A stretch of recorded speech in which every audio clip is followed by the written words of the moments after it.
Welcome back to my channel.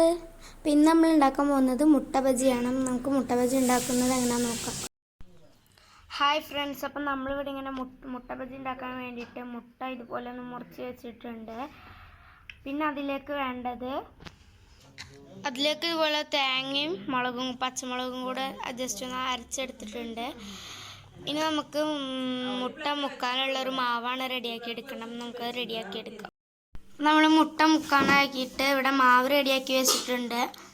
ഇനി നമുക്ക് ഈ മാവിൽ മുട്ട മുക്കുകയാണ് പരിപാടി. അപ്പം നമ്മൾ മുട്ടയിൽ അതുപോലെ ആ തേങ്ങ പച്ചമുളക് അരച്ച് വെച്ചത് ചേർത്തിട്ട് മുട്ടയിൽ ഇങ്ങനെ വെച്ച് കൊടുക്കുകയാണ് ചെയ്യേണ്ടത്.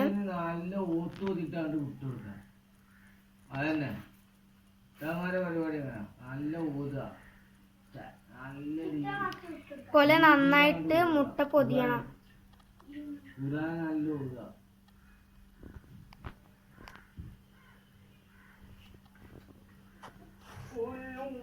നമ്മുടെ ഒന്നില് തേങ്ങ തേച്ച് വെച്ചിട്ടുണ്ട്. നമുക്കിതുപോലെ എല്ലാം തേങ്ങ അപ്പം നമ്മൾ എല്ലാത്തിലും ഒരു ചമ്മന്തി അല്ലെങ്കിൽ തേങ്ങ പേസ്റ്റ് എല്ലാത്തിലും ജസ്റ്റ് ഒന്ന് തേച്ച് കൊടുത്തിട്ടുണ്ട്. ഒരിക്കലും മുട്ടയുടെ ആ ഒരു മഞ്ഞ സാധനം നമ്മൾ കാണാൻ പാടില്ല. അപ്പം നമ്മുടെ ചമ്മന്തി തേച്ച് വെച്ച ആ മുട്ട ആ മാവിൽ മുക്കിയിട്ട് നമുക്ക് നല്ല ഒന്ന് ചൂടായി തിളച്ചൊരു എണ്ണയിലേക്ക് എടുത്തിടാം.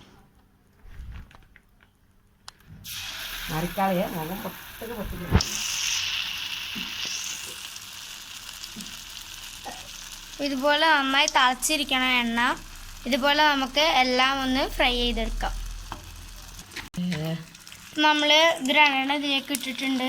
ജസ്റ്റ് ഒന്ന് മുരിഞ്ഞ് വന്നിട്ടുണ്ട്. നമുക്കിതൊന്ന് മറിച്ചിടണം.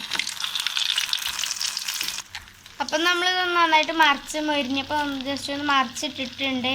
ഇനി നമുക്ക് ഇത് നന്നായിട്ടൊന്ന് വേവിച്ചെടുക്കാം. അപ്പം നമ്മുടെ മുട്ട ബജി ഇവിടെ റെഡി ആയിട്ട് വന്നിട്ടുണ്ട്. ഇതുപോലെ നമുക്ക് എല്ലാം ഒന്ന് നന്നായിട്ട് തന്നെ ഫ്രൈ ചെയ്തെടുക്കണം.